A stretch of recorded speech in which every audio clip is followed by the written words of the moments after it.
সুপ্রভাত। আমি অনন্যার ব্লগসের আরও একটি নতুন ব্লগে আপনাদের সকলকে জানাই অনেক অনেক অনেক স্বাগত। আজ সোমবার, আজ রাখি পূর্ণিমা।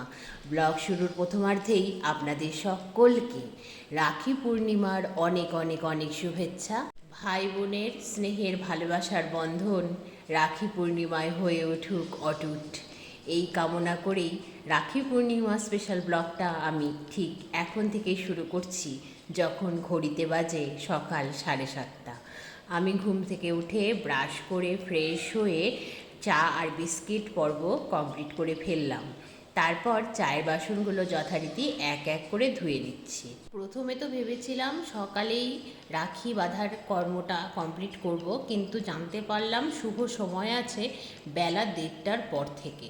তাই ভাবলাম এক এক করে কাজগুলো কমপ্লিট করেই ফেলি, তারপর ঠাকুরকে রাখি দিয়ে চলে যাব ভাইদেরকে রাখি বাঁধতে। সেরকম প্ল্যান করেই তাড়াতাড়ি কাজগুলো এক এক করে সেরে নিচ্ছি। কিন্তু তাড়াতাড়ি বললেই কি তাড়াতাড়ি হয়? আজ যেহেতু পূর্ণিমা, সেই জন্যই আজকেও রান্না হবে ভেজ। দেখবেন লক্ষ্য করে, যতই আপনি তাড়াহুড়ো করে করার চেষ্টা করুন না কেন, যদি আইটেম হয় ননভেজ, তাহলে তাও তাড়াতাড়ি হতে পারে, কারণ ননভেজ আইটেম কম করলেও হয়। আর যখন আইটেম হয় ভেজ, তখন 3-4 রকম আইটেম না হলে কারোর মুখেই রোচে না। তো সেই জন্যই একাধিক আইটেম করা মানেই অনেকটা সময় চলে যাওয়া। যত কম রান্না তত তাড়াতাড়ি হবে, যত বেশি রান্না তত দেরি হবে, এটাই তো খুব স্বাভাবিক। তো সেই জন্যই লেট হয়েই যায়। তবুও আমি চেষ্টা করছি খুব তাড়াতাড়ি করে সব কিছু কমপ্লিট করতে, কারণ টাইমের জিনিস টাইমেই ভালো লাগে। যত দেরি হয় তত রোদের তাপ বাড়ে। যেহেতু ভাদ্র মাস পড়ে গেছে, অসম্ভব অসহনীয় রোদের তাপ। তো রান্নাঘরে তো বেলার দিকটাতে ভালোই রোদ আসে, তখন ভীষণ কষ্টও হয়। আর ভাইদের তো আজকে ছুটি রয়েছে, তারা সব বাড়িতেই আছে, কিন্তু টাইম না হলে আমি তো যেতে পারছি না রাখি পরাতে। আর কলকাতায় যে আমার দাদা ভাই রয়েছেন, আমার মাস্তুতো দাদা, তাকে তো অনলাইনে রাখি পাঠিয়ে দিয়েছি, আর গিফট বৌমণিকে বলেছি কিনে দিতে। তো এইভাবেই রাখি পূর্ণিমা হবে অনলাইনে, আর কি করা যাবে। কারণ দাদা ভাইয়ের কাছে গত বছর গিয়েছিলাম কলকাতায় রাখি বাঁধতে, এই বছর আর যাওয়া হলো না, কারণ অনেকটাই দূর বালুরঘাট থেকে কলকাতা। আর দ্বিতীয়ত আমার মা যেভাবে অসুস্থ হয়ে পড়েছে, মায়ের পক্ষে সম্পূর্ণ সংসার দেখা একেবারেই সম্ভব নয়, কারণ মায়ের ইনজুরিটা এখনও পুরোপুরি হিল হয়নি। তো সেই জন্যই সব কাজের দায়িত্ব তো আমাকেই নিতে হচ্ছে। তাই আমি সব কিছু ছেড়ে কী করে কলকাতা চলে যেতে পারি বলুন। দেখুন, আপনাদের সাথে গল্প করতে করতে অলরেডি আমার রান্না কমপ্লিট হলো। আজকে বেশি কিছু রান্না তবুও করলাম না। এই কাঁকরোল ভাজা, ভাত, দিদুনের স্টাইলে মটর ডাল আর ওলের ঝাল, ব্যাস এইটুকু করেই রেখে দিয়েছি। আর টক দই তো থাকেই এর সাথে।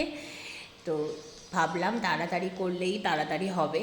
তারপর যথারীতি গ্যাস, রান্নাঘর, মশলাপাতির কৌটো সব কিছুই এক এক করে মুছে নিচ্ছি। শুধু রান্না করলেই তো হয় না বলুন, তার আনুষঙ্গিক কাজগুলোও করে নিতে হয়। ভীষণ চিন্তায় ছিলাম জানেন, অনলাইনে রাখি তো পাঠিয়ে দিলাম, টাইম মতো সেটা পৌঁছবে কিনা। কিন্তু না, গতকালই সে রাখি পৌঁছে গেছে। তো আজকে মাসি রাখি বেঁধে দেবে দাদাভাইয়ের হাতে। কিন্তু মাসি কল করে বলছে যে সামনে বছর থেকে আসতে হবে, আমি এত দায়িত্ব নিতে পারবো না। আমি মাসিকে বললাম ঠিক আছে, এই বছরটা মাফ করো, এই বছর তুমি দায়িত্ব নিয়ে নাও, কারণ আমার বাড়িতে কি পরিস্থিতি তুমি তো বুঝতেই পারছো। আর আমার তো আর কোনো ভাই বোন নেই যে দায়িত্বটা নেবে, আমাকেই তো সব নিতে হচ্ছে। তো সেই জন্য এই বছরটা তুমি ম্যানেজ করো, পরের বছর থেকে আমি আছি তো, দেখি চেষ্টা করব গত বছরের মতো চলে যাওয়ার। চলে গেলে তো ভালোই হয়, কয়েকটা দিন একটু চেঞ্জ হয়, অন্যরকম কাটে, ভালোই তো লাগে, কি খারাপ লাগে বলো দেখি। তো মাসি বলছে আচ্ছা ঠিক আছে। গত বছর যেহেতু দাদা ভাইয়ের কাছে চলে গিয়েছিলাম, এখানকার ভাইরা বলছিল তুই চলে গেলি, কি মিস করছি। স্বাভাবিক ব্যাপার, প্রতি বছর একভাবে হয়ে আসছে, হঠাৎ করে তার ছন্দপতন হলে তো মিস করাটাই স্বাভাবিক, তাই না? দেখুন, আপনাদের সাথে গল্প করতে করতে আমার স্নান হয়ে গেল, ভিজে জামা কাপড়গুলো ছাদে মেলা হয়ে গেল। তারপরে চলে এলাম পুজো করতে, ঠাকুরকে রাখি দিয়ে তারপর যথারীতি পুজো সেরে ফেললাম, তারপর করলাম লাঞ্চ করে একটু রেস্ট করলাম, রেস্ট করে বেরিয়ে পড়লাম প্রথমেই মামা বাড়ির উদ্দেশ্যে। মামাতো ভাইদের রাখি পরাবো। রাখি পরিয়ে এসে খুড়তুতো ভাই আর পাড়ার একজন দাদা রয়েছেন তাকে পরাবো।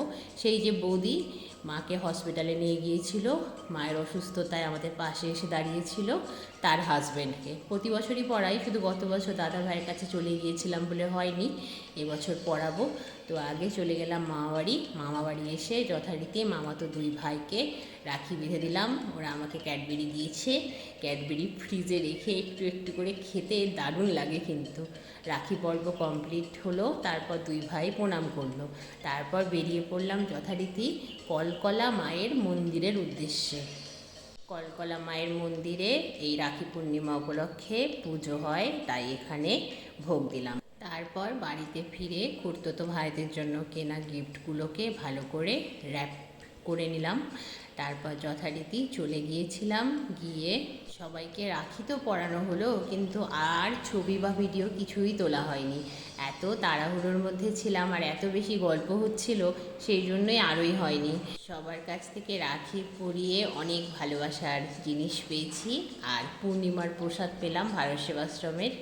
এই নিয়েই আজকের ব্লগটা তাহলে এখানেই শেষ করছি। আবার আপনাদের সঙ্গে দেখা হবে খুব শিগগিরই অন্য একটা নতুন ব্লগে। সবাই খুব ভালো থাকবেন, সুস্থ থাকবেন, সাবধানে থাকবেন। আজকের ব্লগটা কেমন লাগলো জানাবেন। Bye bye.